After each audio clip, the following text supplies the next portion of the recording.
ഷഅബാനിന്റെ പകുതിയിലുള്ള രാത്രിയെ ദുആഇന് ഇജാബത്ത് കിട്ടുന്ന രാത്രിയായിട്ട് സയ്യിദുന ഇമാമുന ശാഫിഈ റളിയല്ലാഹു അൻഹു രേഖപ്പെടുത്തുന്നു. അങ്ങനെ തുടങ്ങി ധാരാളം ഇമാമിങ്ങൾ, ബഹുമാനപ്പെട്ട ഇമാം അബൂ ഹാമിദ് അൽ ഗസ്സാലി റളിയല്ലാഹു അൻഹു ഒരു വർഷത്തിൽ മുഅ്മിനായ മനുഷ്യൻ ശ്രദ്ധിക്കേണ്ട 15 ദിവസങ്ങളെക്കുറിച്ച് പറഞ്ഞപ്പോൾ ദുആഇന് ഇജാബത്തുള്ള അല്ലാഹുവിലേക്ക് സാമീപ്യം കരസ്ഥമാക്കുന്ന 15 രാത്രികളെക്കുറിച്ചുള്ള വർത്തമാനത്തിന്റെ ഇടയിൽ ലൈലത്തുൻ നിസ്ഫി മിൻ ശഅബാൻ, ശഅബാനിന്റെ 15ന്റെ പകുതിയുടെ രാത്രിയെ ഉൾപ്പെടുത്തിയതായി കാണാം. ചുരുക്കത്തിൽ ധാരാളം ഫളായിലുകൾ നിറഞ്ഞ രാത്രിയാണ് ലൈലത്തുൽ ബറാഅ, ലൈലത്തുൽ ഇജാബ, ലൈലത്തുൽ ദുആ. ധാരാളം പേരുകൾ മഹാന്മാരായ ഇമാമിങ്ങൾ അവരുടെ ഗ്രന്ഥങ്ങളിൽ ആ രാത്രിക്ക് കൊണ്ടുവന്നതായി കാണാം. സയ്യിദുനാ റസൂലുള്ളാഹ് സ്വല്ലല്ലാഹു അലൈഹി വസല്ലമ തങ്ങളെ പാതിരാവിൽ തന്റെ വിരുപ്പിൽ കാണാതെയായപ്പോ മഹദിയായ ആയിഷ ബീവി റളിയല്ലാഹു അൻഹ അന്വേഷിച്ചിറങ്ങുകയാണ്, എവിടെയാണ് മുഹമ്മദുർ റസൂലുള്ളാഹ് സ്വല്ലല്ലാഹു അലൈഹി വസല്ലം. ഹബീബായ നബി തങ്ങളെ അന്വേഷിച്ചുകൊണ്ട് മഹദിയായ ആയിഷ ബീവി റളിയല്ലാഹു അൻഹ എത്തിച്ചേരുന്നത് ബഖീഇലാണ്. ജന്നത്തുൽ ബഖീഇന്റെ ചാരത്തേക്ക് നബി തങ്ങളെ തേടിയെത്തുമ്പോ അവിടെ സുജൂദിലാണ് സയ്യിദുനാ റസൂലുള്ളാഹ് സ്വല്ലല്ലാഹു അലൈഹി വആലിഹി വഅസ്ഹാബിഹി വസല്ലം. ഹബീബായ നബി തങ്ങളുടെ കണ്ണുകൾ നിറഞ്ഞൊലിച്ചിട്ടുണ്ട്. ജന്നത്തുൽ ബഖീഇന്റെ ചാരത്തു നിന്ന് അവിടുന്ന് ദുആ ചെയ്യുന്നുണ്ട്. ആയിഷ ബീവി റളിയല്ലാഹു അൻഹ അന്വേഷിച്ചു വരുന്ന നേരത്ത് നബി സല്ലല്ലാഹു അലൈഹി വസല്ലമ തങ്ങൾ ചോദിക്കുന്നുണ്ട്, ഇതേത് രാത്രിയാണെന്നറിയുമോ ആയിഷ? ഇതേത് രാത്രിയാണെന്നറിയുമോ? ഇത് ശഅബാൻ 15ന്റെ രാത്രിയാണ്, ശഅബാനിന്റെ പകുതിയിലെ രാവാണ്. ഈ രാവിൽ അല്ലാഹു സുബ്ഹാനഹു വ തആല അവന്റെ അടിമകൾക്ക് പുറത്തു കൊടുക്കുന്ന രാത്രിയാണ്. കൽബ് ഗോത്രത്തിലെ ആടുകളുടെ രോമത്തിന്റെ എണ്ണത്തെക്കാൾ നരകമോചനം നടക്കുന്ന രാത്രിയാണ്, പാപമോചനം നടക്കുന്ന രാത്രിയാണെന്ന് സയ്യിദുനാ റസൂലുള്ളാഹ് സ്വല്ലല്ലാഹു അലൈഹി വസല്ലം. അക്കാലത്തെ ഏറ്റവും വലിയ ആടുവ്യാപാരികളായിരുന്ന, നോക്കിയാൽ നോക്കത്താത്ത ദൂരത്ത് ആട്ടിൻപറ്റങ്ങളുണ്ടായിരുന്ന കെൽബ് ഗോത്രത്തെ ഉദാഹരിക്കുകയാണ്. ആ ഗോത്രത്തിന്റെ ആടുകളുടെ രോമത്തിന്റെ എണ്ണത്തിനപ്പുറം അല്ലാഹു റബ്ബുൽ ആലമീൻ ജനങ്ങളെ നരകമോചനം നടത്തും. ജനങ്ങൾക്ക് അല്ലാഹു മാപ്പ് നൽകുന്ന രാത്രിയാണ്. അല്ലാഹു തആല യഗ്ഫിറുല്ലാഹ് ലിഇബാദിഹി, അവന്റെ അടിമകൾക്ക് അല്ലാഹു പുറത്തു കൊടുക്കുന്ന രാത്രിയാണ്. പുന്നാര നബി തങ്ങളെ ആ രാത്രിയിൽ കാണുന്നത് ഇബാദത്തിലായിട്ടാണ്, കണ്ണുനീരിലായിട്ടാണ്, പ്രാർത്ഥനയിലായിട്ടാണ്. അപ്പൊ അന്നത്തെ ദിവസം അല്ലാഹുവിന്റെ കാരുണ്യം ലഭിക്കുന്ന ദിവസമാണ്, നരകമോചനം ലഭിക്കുന്ന ദിവസമാണ്, നമ്മുടെയൊക്കെ ജീവിതത്തിന്റെ പല തീരുമാനങ്ങളും രേഖപ്പെടുത്തുന്ന ദിവസമാണ്. തുർഫഉ ഫീഹിൽ അഅമാലു ഇലാ റബ്ബിൽ ആലമീൻ. കഴിഞ്ഞ ആഴ്ചയിൽ നമ്മൾ പറഞ്ഞില്ലയോ, ഫീഹാ യുഫ്റഖു കുല്ലു അംരിൻ ഹകീം. ചില തീരുമാനങ്ങൾ വരുന്ന ദിവസമാണ്. ഒരു കൊല്ലത്തെ ആയുസ് നിർണയിക്കപ്പെടുന്ന രാത്രിയാണ്. ആരൊക്കെയാണ് അടുത്ത കൊല്ലത്തിലേക്കുണ്ടാവുക, ആരൊക്കെയാണ് ജീവിച്ചിരിക്കുക, ആരുടെയൊക്കെ വിവാഹങ്ങളാണ് നടക്കാനുള്ളത്, ആർക്കൊക്കെയാണ് സന്താനങ്ങൾ ഉണ്ടാകുന്നത്, ശരിയായി പറഞ്ഞാൽ ഒരു ബഡ്ജറ്റ് അവതരിപ്പിക്കുന്ന രാത്രിയാണ്. അല്ലാഹു സുബ്ഹാനഹു വ തആല മഹാരഥന്മാരായ മലക്കുകൾ മനുഷ്യന്റെ അടുത്ത ഒരു കൊല്ലത്തേക്കുള്ള കാര്യങ്ങളെ ചിട്ടപ്പെടുത്തുന്ന രാത്രിയിൽ ഒരു സംഭവം കാണാം. ഒരു ലിസ്റ്റ് സയ്യിദുനാ അസ്റായീലിന്റെ കയ്യിലേക്ക് കൊടുക്കും. അസ്റായീലിന്റെ കയ്യിലേക്ക് പരിശുദ്ധമായ ശഅബാൻ 15ന്റെ രാത്രിയിൽ ഒരു ലിസ്റ്റ് അസ്റായീലിന്റെ കയ്യിലേക്ക് കൈമാറും. ആ ലിസ്റ്റിലുള്ളത് ആരുടെ പേരാണെന്നറിയുമോ? ഈ കൊല്ലം ലോകത്തു നിന്ന് മരണപ്പെടാനുള്ളവരുടെ പേരാണ്. ഈ കൊല്ലത്തിൽ റൂഹ് പിടിക്കാനുള്ള ആളുകളുടെ പേരാണ്. അവരും മരിച്ചവരുടെ ലിസ്റ്റ് കൊടുക്കുകയാണ്. ഈ കൊല്ലം മരിക്കാനുള്ള മരണത്തിന് വേണ്ടി തെരഞ്ഞെടുക്കപ്പെട്ട ആയുസ് അവസാനിക്കുന്ന മനുഷ്യരുടെ ലിസ്റ്റ്, ആ ലിസ്റ്റ് കയ്യിൽ കിട്ടുമ്പോ സയ്യിദുനാ അസ്റായീൽ അമ്പരക്കുകയാണ്. അസ്റായീൽ ആ ലിസ്റ്റിലേക്ക് നോക്കും. അവരിൽ പലരും ദുനിയാവിൽ ഓടി നടക്കുകയാണ്, പലരും അക്രമങ്ങളിലാണ്, അതിക്രമങ്ങളിലാണ്, പടച്ചവനെ മറന്ന പ്രവർത്തനങ്ങളിലാണ്, മോശപ്പെട്ട ഓട്ടങ്ങളിലാണ്, മോശപ്പെട്ട പ്രവർത്തനങ്ങളിലാണ്. ഇവരുടെ പേരാണല്ലോ റബ്ബേ ഇതിൽ രേഖപ്പെടുത്തിയിരിക്കുന്നത്. ഇവരെയാണല്ലോ ഈ കൊല്ലം ഞാൻ പിടിക്കേണ്ടത്.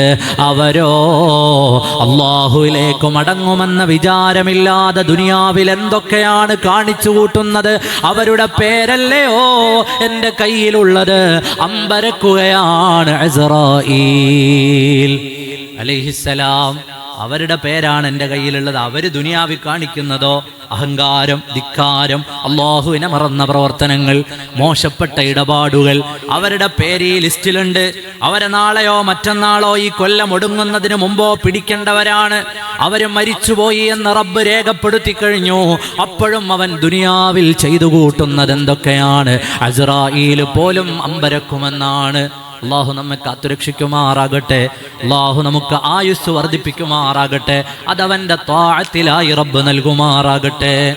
അപ്പൊ അന്നത്തെ രാത്രി നമ്മുടെ റിസ്ഖിന്റെ, നമ്മുടെ തീരുമാനങ്ങളുടെ, നമ്മുടെ മൗത്തിന്റെ, നമ്മുടെ ഹയാത്തിന്റെ, നമുക്ക് ലഭിക്കേണ്ട അനുഗ്രഹങ്ങളുടെ എല്ലാം ചിട്ടവട്ടങ്ങൾ ഒരുങ്ങുന്ന രാത്രിയാണത്.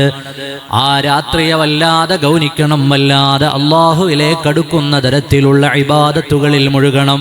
അതുകൊണ്ടല്ലേ നബി സല്ലല്ലാഹു അലൈഹി വസല്ലമ തങ്ങൾ പറഞ്ഞു വെച്ചത്, അല്ലാഹുവിലേക്ക് എൻ്റെ കണക്കുകൾ കാണിക്കപ്പെടുമ്പോൾ ഞാൻ നോമ്പുകാരനായിരിക്കാൻ ആഗ്രഹിക്കുന്നു.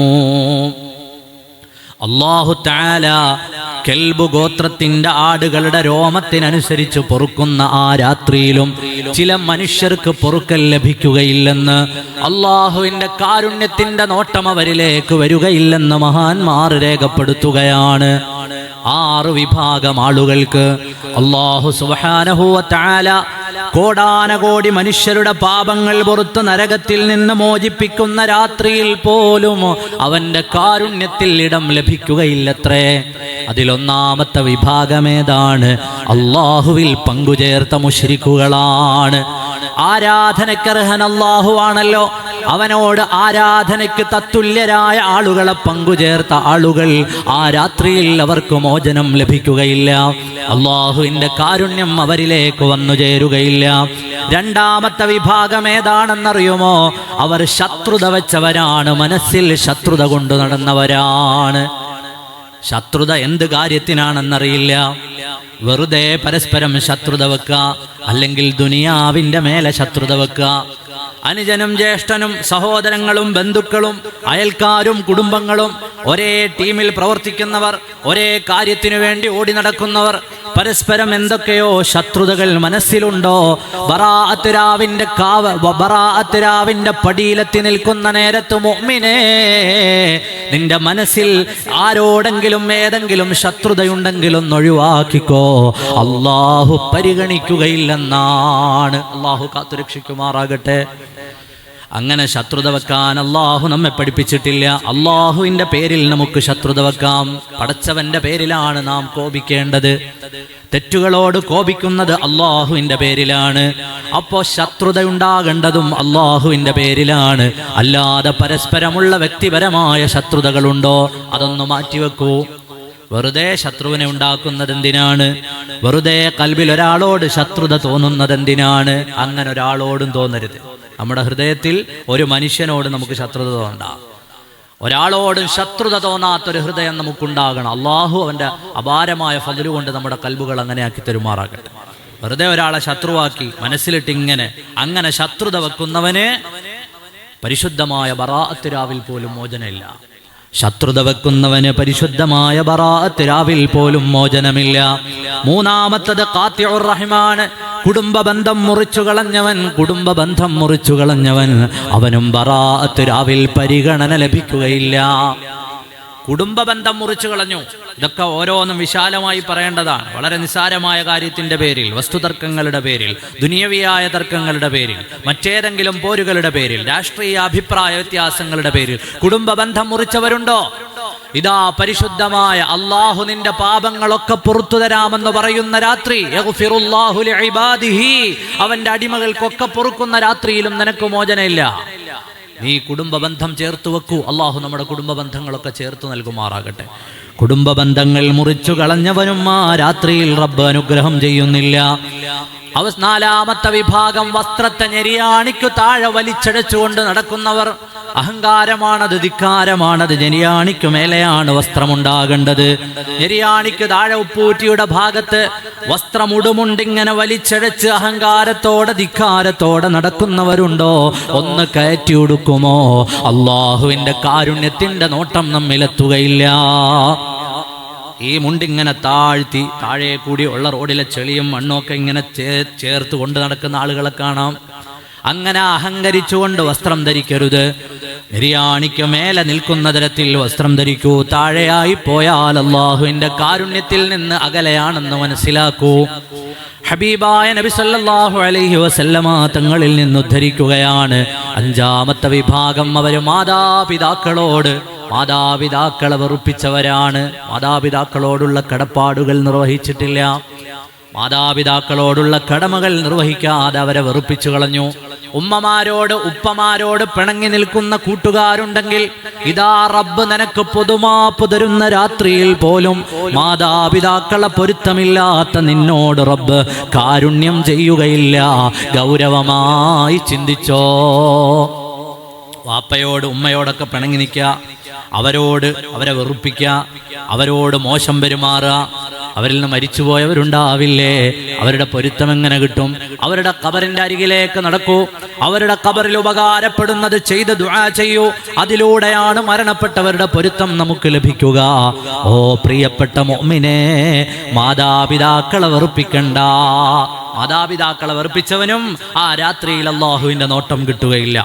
അവസാനമായി പറഞ്ഞു വെച്ചു, മദ്യത്തിൽ, മയക്കുമരുന്നിൽ, ലഹരിയിലൊക്കെ മുങ്ങി നിൽക്കുന്ന മനുഷ്യരെ, അതുമായി ബന്ധപ്പെടുന്ന ആളുകൾക്കും ആ രാത്രിയിൽ മോചനമില്ലെന്നാണ്. ആ രാത്രിയും അവന് അല്ലാഹു നരകമോചനം നൽകുന്നില്ല.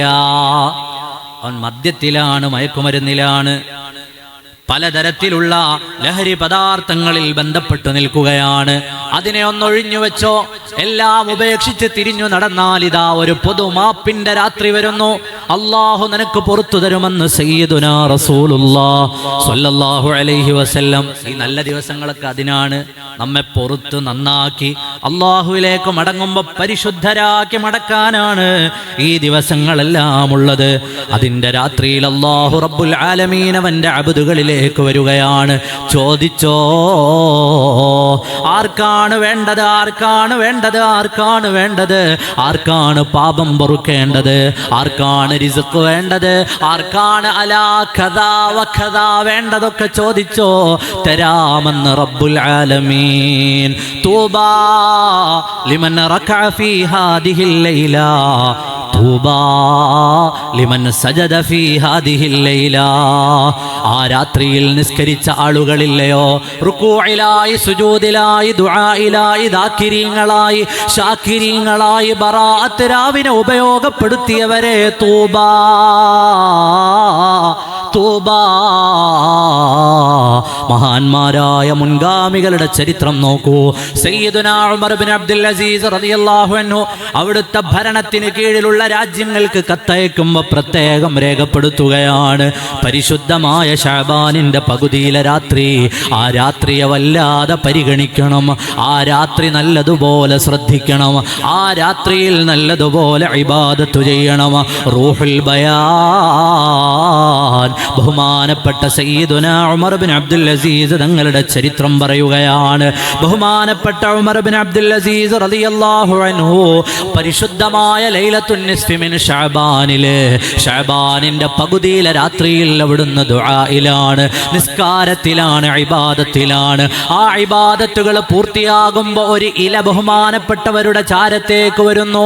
ഒരു ഇല, ആ ഇലയിൽ നിന്നുള്ള പ്രകാശം മുഴുവനും വമിക്കുന്ന പ്രകാശമാണ്.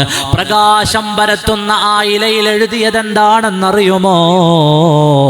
ഓ ഉമർ ഇബ്നു അബ്ദുൽ അസീസ്,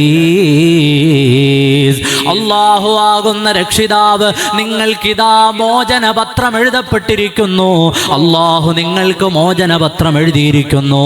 നിങ്ങൾ നരകത്തിൽ നിന്ന് മോചിതനാണെന്ന് എഴുതപ്പെട്ട ഒരു ഇല ബറാഅത്ത് രാവിലെ ബഹുമാനപ്പെട്ട ഉമർ ഇബ്നു അബ്ദുൽ അസീസ് തങ്ങൾക്ക് ലഭിച്ചു എന്ന്, അവിടുത്തെ ഇബാദത്തുകൾ കൊടുക്കം അത് ലഭിച്ചു എന്ന് മഹാന്മാരായ മുഫസ്സിറുകൾ രേഖപ്പെടുത്തുകയാണ്. നിങ്ങൾക്ക് അല്ലാഹു മോചനപത്രം എഴുതിയിരിക്കുന്നു. നിങ്ങൾ സ്വർഗത്തിലാണ്, നിങ്ങൾ നരകത്തിൽ നിന്ന് മോചിതരായിരിക്കുന്നു. പ്രിയപ്പെട്ട മുഅ്മിനീങ്ങളെ, ശഅബാനിന്റെ പാതിരാവിന്റെ മഹത്വം പറഞ്ഞാൽ ധാരാളം പറയാനുണ്ട്. മഹാന്മാരായ മുൻഗാമികൾ എഴുതി വെച്ച, നേരത്തെ പറഞ്ഞതുപോലെ ഇമാമുന ശാഫിഈ തങ്ങളെപ്പോലെ, മഹാനരായ ഇമാം അബൂ ഹാമിദ് അൽ ഗസ്സാലി തങ്ങളെപ്പോലെ, ബഹുമാനപ്പെട്ട ഇബ്നു ഹജർ തങ്ങളെപ്പോലെ പുതിയ ആശയങ്ങൾ ഉൾക്കൊള്ളുന്ന ആളുകൾ നേതാവായി സ്വീകരിച്ച ഇബ്നു തൈമിയ്യ അവിടുത്തെ ഇഖ്തിലാഉ സിറാത്തുൽ മുസ്തഖീമിൽ ഈ രാത്രിക്ക് മഹത്വമുണ്ട് എന്ന് രേഖപ്പെടുത്തിയിട്ടുണ്ട്.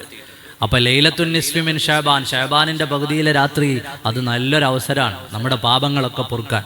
ഒരു ഹദീസ് കൂടി പറഞ്ഞ് ഞാൻ അവസാനിപ്പിക്കുകയാണ്. ഇപ്പോൾ നമുക്ക് ജുമാ പ്രസംഗത്തിന് സമയം അങ്ങനെ കിട്ടുന്നില്ല, കാരണം ളുഹറിന്റെ സമയം വളരെ മുന്നോട്ടായതുകൊണ്ട്. ദുൽഹജ്ജിൽ ഞാൻ ഈ ഹദീസ് ഓതിയിരുന്നു. ആ ഹദീസ് ഒന്നുകൂടി ഓർമ്മിപ്പിക്കുകയാണ്. മൻ അഹ്യൽ ലയാലിയൽ ഖംസ വജബത് ലഹുൽ ജന്ന, 5 രാത്രികൾ ഒരുവൻ ഹയാത്താക്കിയാൽ അവന് സ്വർഗം നിർബന്ധമായെന്ന് സയ്യിദുനാ റസൂലുള്ളാഹി സ്വല്ലല്ലാഹു അലൈഹി വസല്ലം. 5 രാത്രികൾ ഒരുവൻ ഹയാത്താക്കിയാൽ അവന് സ്വർഗം നിർബന്ധമായി. അതിലെ 3 രാത്രികൾ ദുൽഹജ്ജിലാണ്, നമ്മൾ അന്നത് പറഞ്ഞിട്ടുണ്ട്. മറ്റൊരു രാത്രി ചെറിയ പെരുന്നാളിന്റെ രാത്രിയാണ്. ആ രാത്രികളിൽ പെട്ടതാണ് ലൈലത്തുൻ നിസ്ഫി മിൻ ശഅബാൻ, ശഅബാനിന്റെ പകുതിയിലെ രാവ്. ആ രാവ് ഒരുവൻ ഹയാത്താക്കിയാൽ അല്ലാഹു തആല അവന് സ്വർഗം നിർബന്ധമാക്കി എന്നാണ്. അപ്പൊ നമുക്ക് സ്വർഗം നമ്മുടെ കയ്യിൽ കിട്ടുന്ന അത്തരം നല്ല ദിവസങ്ങളിലൊക്കെ കാര്യമായി ഇബാദത്ത് ചെയ്യാം. നമ്മുടെ മുൻഗാമികൾ നേരത്തെ ചെയ്തിട്ടുള്ളതുപോലെ ബറാഅത്ത് രാവിൽ 3 യാസീൻ ഓതുക, ആയുസ്സിൽ ബറക്കത്തുണ്ടാവാൻ. കുറേ കൊല്ലം ജീവിച്ചിട്ട് കാര്യമില്ല, ഉള്ള കാലം നന്നായി ജീവിക്കുകയും ആ കിട്ടിയ ആയുസ് റബ്ബിന് ഉപകാരപ്പെടുന്ന, ദീനിന് ഉപകാരപ്പെടുന്ന, പരലോകം ഉപകാരപ്പെടുന്ന തരത്തിൽ ഉപയോഗിക്കുകയും ചെയ്യാൻ പറ്റണം. ഒരുപാട് കാലം ജീവിക്കാവുന്നതിനേക്കാൾ കിട്ടുന്ന ആയുസ്സിൽ ബറക്കത്തുണ്ടാവണം. റിസ്ഖിൽ അള്ളാഹു ബറക്കത്ത് ചെയ്യണം. അള്ളാഹു നമുക്ക് തരുന്ന വെള്ളം, ഭക്ഷണം, അള്ളാഹു നമുക്ക് തന്ന റിസ്ഖ്, അത് ഈ ഭക്ഷണത്തിലും വെള്ളത്തിലും മാത്രമൊന്നും ഒതുങ്ങുന്നതല്ല. നമ്മുടെ കാഴ്ച, കേൾവി, ആരോഗ്യം, അങ്ങനെ തുടങ്ങിയ എല്ലാം അതിൽ ഉൾപ്പെടുമെന്നാണ്. അതിലൊക്കെ അനുഗ്രഹം കിട്ടാൻ അവസാനത്തെ നമുക്കൊക്കെ വേണ്ടതാണ്. മരിക്കുന്ന സമയം ഈമാനോടെ മരിക്കണം. അള്ളാഹു അതിന് നമുക്ക് തൗഫീഖ് നൽകുമാറാകട്ടെ. ഹുസ്നുൽ ഖാത്തിമത്ത് ഉണ്ടാവണം, ഹുസ്നുൽ ഖാത്തിമത്ത് ഉണ്ടാവണം. അതുകൊണ്ട് അന്നത്തെ ദിവസം യാസീൻ ഓതണം. ഈമാനോടെ മരിക്കണമെന്ന് ആഗ്രഹമുള്ളവർ അന്നത്തെ ദിവസം യാസീൻ ഓതണം. യാസീൻ ഓതിയാൽ അല്ലാഹു തആല, പരിശുദ്ധമായ ഖുർആന്റെ ഖൽബുൽ ഖുർആനാണല്ലോ സൂറത്ത് യാസീൻ, അത് ഓതിയിട്ട് റബ്ബിനോട് ദുആരക്കണം, എനിക്ക് ഈമാനോടെ മരിക്കാൻ പറ്റണം. അപ്പം ഇതൊക്കെ നമ്മുടെ മുൻഗാമികൾ കാലങ്ങളായി ചെയ്തു വരുന്ന, അന്നത്തെ ദിവസത്തെ ആദരിച്ച് ബഹുമാനിച്ച് ചെയ്തു വരുന്ന കർമ്മങ്ങളാണ്. അതൊക്കെ ഏറ്റെടുത്ത് ആ ദിവസം കുറേ ഇൽമ് ഇങ്ങനെ കേൾക്കുക എന്നുള്ളതല്ല, കിട്ടുന്ന ഇൽമിൽ നന്നായി അമൽ ചെയ്യുക എന്നുള്ളതാണ്. അതാണ് അള്ളാഹു തരുന്ന തൗഫീഖ് എന്ന് പറയുന്നത്. അപ്പോൾ നമുക്കറിയാത്ത കാര്യമൊന്നും ഉണ്ടാവില്ല ചിലപ്പോൾ, പക്ഷേ അതിനനുസരിച്ച് അമൽ ചെയ്യാൻ നമുക്ക് പറ്റണം. അള്ളാഹു തൗഫീഖ് ചെയ്യുമാറാകട്ടെ, അള്ളാഹു തൗഫീഖ് ചെയ്യുമാറാകട്ടെ, അള്ളാഹു തൗഫീഖ് ചെയ്യുമാറാകട്ടെ. അപ്പോൾ ആ ദിവസത്തെ നല്ലതുപോലെ ഉപയോഗപ്പെടുത്തണം. പരിശുദ്ധമായ ശഅബാനിന്റെ ബറാഅത്ത് രാവ് ഫെബ്രുവരി 2 തിങ്കളാഴ്ച, അന്നാണ് മഗ്‌രിബിന് ശേഷം യാസീൻ ഓതേണ്ടത്. ബറാഅത്ത് നോമ്പ് വരുന്നത് ചൊവ്വാഴ്ച ദിവസം. ഒരു മാസത്തിന്റെ നടുവിലത്തെ 3 ദിവസം, 13, 14, 15 ദിവസങ്ങളിലെ നോമ്പ് അല്ലാതെ തന്നെ സുന്നത്താണ്. എല്ലാവർക്കും അറിയുന്ന കാര്യമാണ്. അയ്യാമുൽ ബീദിന്റെ നോമ്പ് അല്ലാതെ തന്നെ സുന്നത്താണ്. ബറാഅത്തിന്റെ പ്രത്യേകമായ സുന്നത്ത് വേറെ ഉണ്ട് എന്ന് മഹാന്മാരായ ഇമാമിങ്ങൾ രേഖപ്പെടുത്തിയിട്ടുണ്ട്. അപ്പോൾ ബറാഅത്ത് മാത്രം ഉദ്ദേശിച്ച് നോമ്പെടുക്കുന്ന ആളുകൾക്ക് ഒന്നുകിൽ 13, 14, 15 നോമ്പെടുക്കാം, അല്ലെങ്കിൽ ചൊവ്വാഴ്ച മാത്രം നോമ്പെടുത്തുകൊണ്ട് ബറാഅത്തിന്റെ പ്രത്യേകമായ ദിവസത്തെ പരിഗണിക്കാം. അല്ലാഹു തൗഫീഖ് ചെയ്യുമാറാകട്ടെ.